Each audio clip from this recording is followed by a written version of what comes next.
Geng, betul ke MB Sanusi dah kena guling? Kerajaan negeri Kedah dah berkubur? Sehari dua ni geng, heboh pula dah kata MB Sanusi kena guling. Naik pula MB daripada Bersatu yang baru. Jadi aku pun picai lah apa yang berlaku sebenarnya. Rupa-rupanya geng, hari ni ada seorang YB DAP memuat naik poster ni. Kalau hampa tengok ni, dia ni YB Kota Darul Aman, Adun Kota Darul Aman, YB Teh Swee Leong.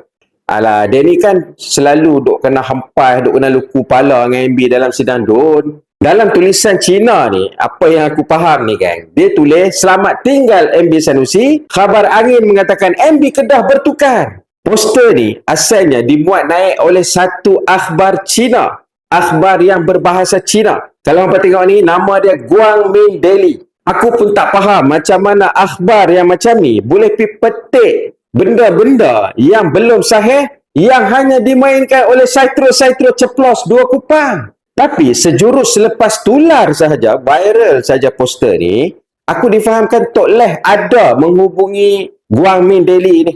Katanya ada tindakan yang Tok Leh dah buat. Mantap, steady, pantai Tok Leh.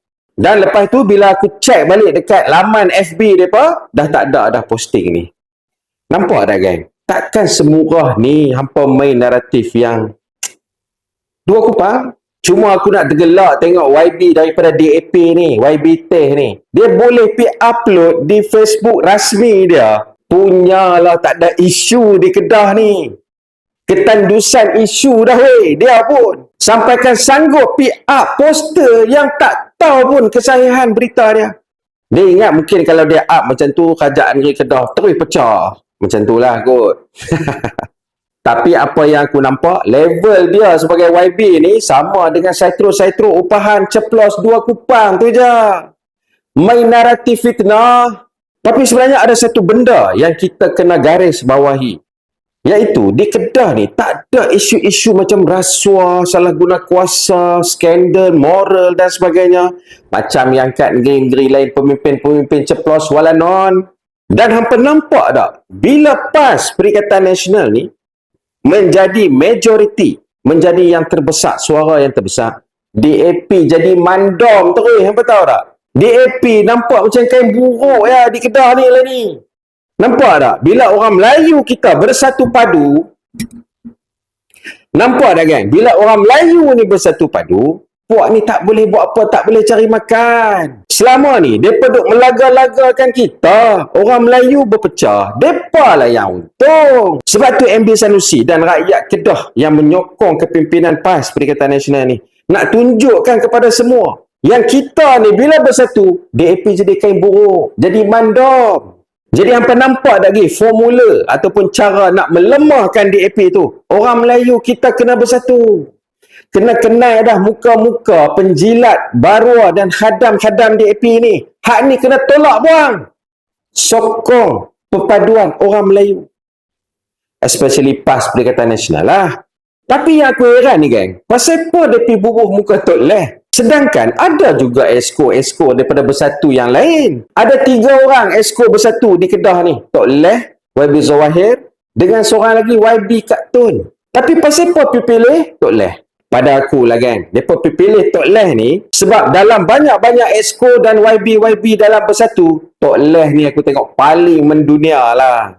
Mantap hasil ajar dia. Aku puji Tok Leh ni geng. Aku bukan nak nafi pencapaian dan kualiti YB daripada Bersatu yang lain. Tapi ini apa yang aku nampak lah. Apa boleh tengok sendiri kan pencapaian dia dalam portfolio yang dia pegang sebagai esko tu, iaitu pelancongan, kebudayaan dan keusahawanan. Boleh tengok sendiri apa yang Tok Leh ni dah capai dalam 3 bidang ni di negeri Kedah. Antara yang aku tengok kebabum ni geng, tahun melawat Kedah 2025 hari tu, capai sasaran 7 juta orang pelancong. Naik 35% pelancong ni daripada tahun sebelum tu 2024. Hampa tengok sendiri geng ni. Ni video dia yang aku ambil daripada Kedah Tourism. Walaupun data rasmi belum diperoleh, namun berdasarkan statistik terakhir, kita yakin jumlah pelancong domestik dan antarabangsa yang datang ke negeri Kedah ini melebihi 7 juta orang. Kita berjaya mewujudkan budaya pelancongan di kalangan rakyat di seluruh pelosok negeri Kedah. Terima kasih kepada semua pihak, Motek, Tourism Malaysia, PBT, jabatan-jabatan dan agensi kerajaan, kepada pemain industri yang telah menyumbang dengan cara masing-masing bagi menjayakan TMK 2025. Kerajaan negeri bersetuju untuk menyambung Experience Kedah pada tahun 2026. Experience Kedah bukanlah sekadar slogan. Ia adalah janji bahawa setiap pelancong yang datang akan pulang dengan cerita dan pengalaman. Nama Kedah menjadi tumpuan di Expo Osaka 2025, di Thailand, di Indonesia, di Brunei. Dunia mula mengenali Kedah, bukan setakat Langkawi. Terima kasih kepada semua pelancong yang pernah melawat negeri Kedah. Selamat tinggal 2025. Selamat datang 2026. Selamat meneruskan Experience Kedah.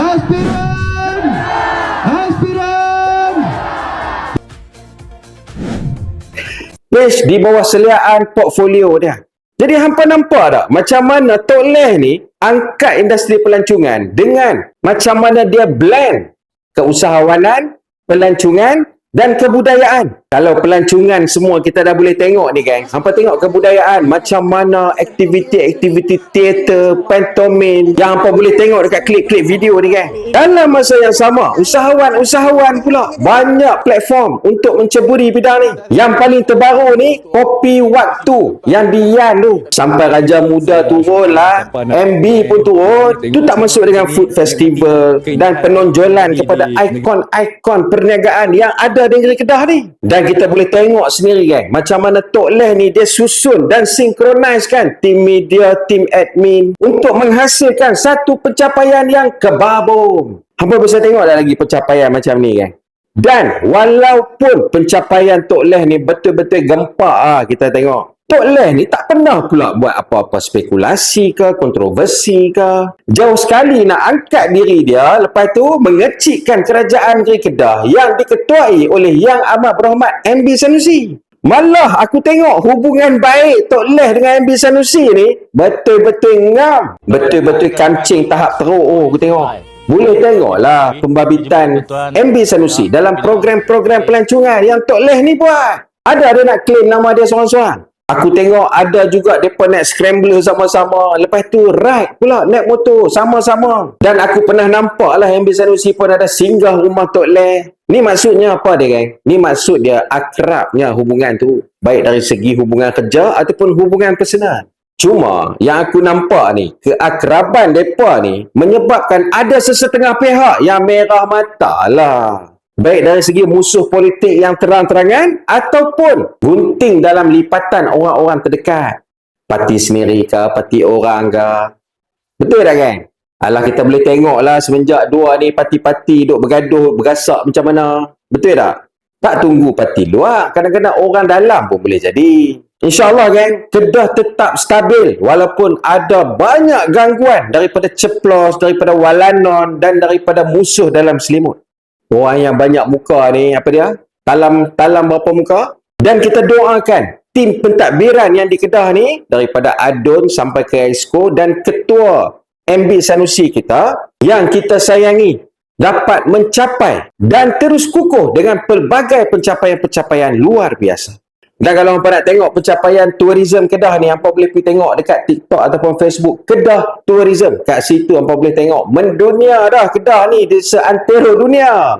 Ni aku nak tanya hampa, kalau betul hampa nak kudeta kerajaan yang di Kedah ni, PAS Perikatan Nasional yang di Kedah ni, hampa boleh hadap ke Panglima kami MB Sanusi tu? Menteri Dalam Negeri mai duk tabuk fitnah merata pun kena 33-3. Kena saman pula lagi selapis ku atas 670,000. Tak bayar lagi pun. Dan untuk pengetahuan semua, PAS ada 21 kerusi DUN. Bersatu ada 11 kerusi DUN dan 1 kerusi gerakan. Mentang-mentang hampa tengok modus operandi yang diperleh macam tu, hampa nak tiru sebiji sebulat-bulat tu untuk mai buat di Kedah. Amboi, pakai otak lah sikit. Jangan duk tiru vasi je. Takkan tu saja akai hampa ceplos. Cuba hampa tengok betul-betul muka MB Sanusi kami ni. Bahasa boleh makan, bahasa boleh langgak tak dia? Bukan setakat dia, penyokong-penyokong di belakang dia tu. Kalau berasa boleh, dipersilakanlah. Tapi hampa kena ingat, hampa cuba, kami try. Faham tu?